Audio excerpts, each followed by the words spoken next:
জ্যামিতির উপপাদ্যগুলো যদি তোমরা বুঝে বুঝে করতে চাও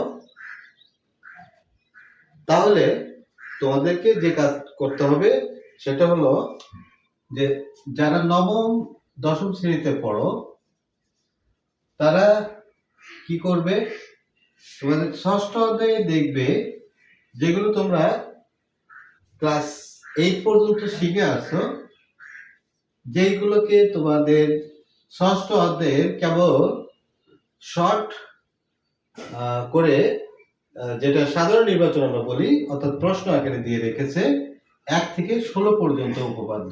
1 থেকে 16 পর্যন্ত উপপাদ্য, এই উপপাদ্যগুলো তোমরা ভালো করে মুখস্থ করে নেবে। প্রশ্নগুলো ভালো করে মুখস্থ করলে কি হবে, যখন তোমরা কোনো রেফারেন্স টানতে যাবে অর্থাৎ কোনো একটা জ্যামিতি প্রমাণ করতে যাবে তখন তোমাদের এই সাধারণ উপপাদ্যগুলো ওখানে সূত্রে বলে লিখে দিতে হবে, অর্থাৎ ওটা নিয়ম বলে তোমাদেরকে লিখে দিতে হবে। তো আমরা যেমন ধরো আমাদের লেখা আছে যে একটা ত্রিভুজ একটি বাহু অপর একটা বাহুকে যদি ছেদ করে, অর্থাৎ দুইটা সরলরেখা পরস্পরকে ছেদ করলে যে বিপরীত কোণগুলো উৎপন্ন হয় তারা পরস্পর সমান। যেমন ধরো এই সরলরেখাকে ছেদ করলো, অর্থাৎ এবি যদি সিডি কে ছেদ করে ও বিন্দুতে, তাহলে ডি ও বি আর এ ও সি এরা পরস্পর কি হবে, সমান হবে। আবার এ ও ডি আর বি ও সি এরও পরস্পর সমান হবে। তারপরে আরো দেখো এরকম যে দুইটা সমান্তরাল সরলরেখা যদি অপর একটা সরলরেখা ছেদ করে তাহলে ছেদক দ্বারা উৎপন্ন একান্তর কোণগুলো, তাহলে একান্তর কোণ কোনটা, এটা আর এটা, মানে যে প্রান্ত বিন্দুর বিপরীতে যে কোণগুলো উৎপন্ন হবে সেগুলো হলো একান্তর কোণ। একান্তর কোণগুলো পরস্পর সমান হয়, তারপরে অনুরূপ কোণগুলো পরস্পর সমান হয়। তাহলে দেখো এইটা যদি তোমার মনে করো 40 ডিগ্রি হয়, তাহলে এই কোণটা তোমার কত হবে, 40 ডিগ্রি। তো এটা 40 ডিগ্রি হলে এই কোণের পরিমাণ হবে কিন্তু 140 ডিগ্রি, কারণ এই দুটো কোণের সমষ্টি কত, 180 ডিগ্রি। তাহলে এখানে দেখো এটাও কিন্তু আমার হবে 140 ডিগ্রি। তো এই কোণের বিপরীতে এই কোণ আছে, তাহলে এটা কত হবে, 140 ডিগ্রি, এটা হবে তখন 40 ডিগ্রি।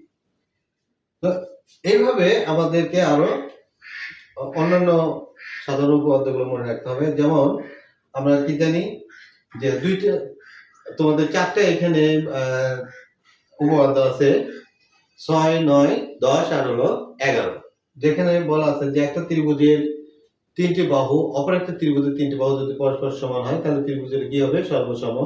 তারপরে একটা ত্রিভুজের 2টি বাহু একটি কোণ অপর একটা ত্রিভুজের 2টি বাহু একটি কোণ পরস্পর সমান হলে ত্রিভুজ দুটি সর্বসম।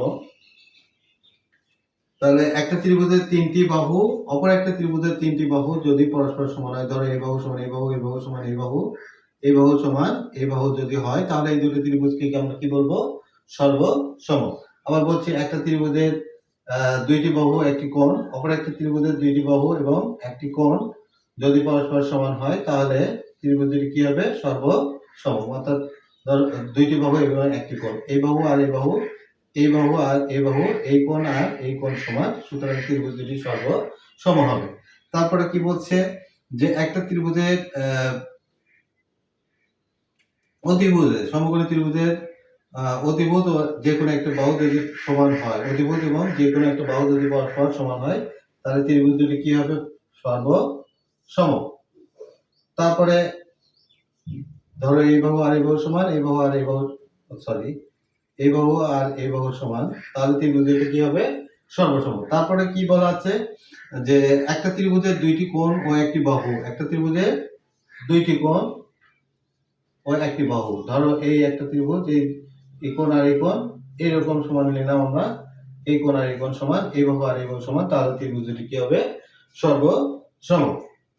তারপরে আমাদের আছে যে দুইটি সমান সমান একটা ত্রিভুজের বিপরীত বাহুগুলো পরস্পর সমান হলে, একটি ত্রিভুজের বিপরীত বাহুগুলো পরস্পর সমান হলে এর কোণ দুইটি বিপরীত কোণ দুটি পরস্পর কি হবে সমান হবে। ধরো এই ত্রিভুজের এই বাহু আর এই বাহু সমান, তাহলে এই কোণ আর এই কোণ কি হবে সমান হবে। তারপরে কি আছে আরো, এগুলো তোমরা ওখানে পড়লেই পাবে। একটা ত্রিভুজের যে কোনো দুই বিন্দুর মধ্য দুই বাহুর মধ্যবিন্দুর সংযোজক সরলরেখা তৃতীয় বাহুর সমান্তরাল, মানে এটা সমান্তরাল হবে এবং এর দৈর্ঘ্য হবে এটার অর্ধেক। এটা যদি মনে করি এবি বাহু হয় আর এটা যদি ডি বাহু হয়, তাহলে ডি বাহুটা হবে এবি এর অর্ধেকের সমান। তারপরে পিথাগোরাস সেটটাতে কি বলা আছে যে অতিভুজের উপর বর্গ অপর বাহুর বর্গের সমষ্টির সমান, অর্থাৎ সমকোণী ত্রিভুজের অতিভুজ, এটার নাম হলো অতিভুজ, অতিভুজের উপর বর্গ। হ্যাঁ, ধরো এ বি যদি অতিভুজ ধরি আমরা আর এটা যদি সি হয়, তাহলে এ বি এর উপর বর্গ সমান বিসি এর উপর বর্গ আর এসি এর উপর বর্গ, এই দুটো সমষ্টির সমান। তো এই 1 থেকে 16 পর্যন্ত এই উপপাদ্যগুলো যদি তোমরা ভালো করে পড়ে মুখস্থ রাখো, হ্যাঁ, তো আমি আরো বলতে ভুলে গেলাম, যেমন দুইটা কোণ যদি পরস্পর সমান হয় তাহলে বিপরীত বাহু দুটো পরস্পর কি হবে সমান হবে। তারপর ত্রিভুজের যে কোনো দুই বাহুর সমষ্টি উহার তৃতীয় বৃহত্তম বাহু অপেক্ষা বৃহত্তর হবে। তো এইগুলো তোমাদের 1 থেকে 16 পর্যন্ত লেখা আছে, তোমরা এইগুলো পড়ে নিবে। হ্যাঁ, পড়ে নিলে তোমরা এই জ্যামিতি মানে উপপাদ্যগুলো যদি প্রমাণ করতে চাও তাহলে তোমরা সহজে করতে পারবা। এটা হলো ত্রিভুজ সংক্রান্ত যে উপপাদ্যগুলো আসবে সেগুলো। তারপর তোমাদের বৃত্ত সংক্রান্ত আসলে সেখানে আমার অষ্টম অধ্যায়ে গিয়ে তোমরা দেখবে বৃত্ত সংক্রান্ত যে সাধারণ নির্বাচনগুলো আছে ওইগুলো তোমরা মুখস্থ করে নেবে, তাহলে তোমার বৃত্ত সংক্রান্ত যে উপপাদ্যগুলো আছে সেগুলো নিয়ে রেফারেন্স জানতে পারবে। অর্থাৎ যে এই যে সাধারণ নির্বাচনগুলো এইগুলোই হচ্ছে একটা সূত্র রূপে কাজ করবে। তো তোমরা এইগুলো ভালো করে মুখস্থ করে নাও। আমি 2025 সালের পরীক্ষার্থী যারা আছে, তোমরা 2025 সালের পরীক্ষার্থী,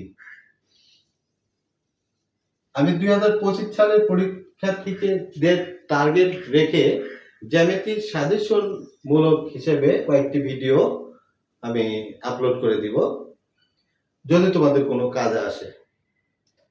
তো আজকে এ পর্যন্ত রাখি, সবাইকে ধন্যবাদ, আল্লাহ হাফেজ।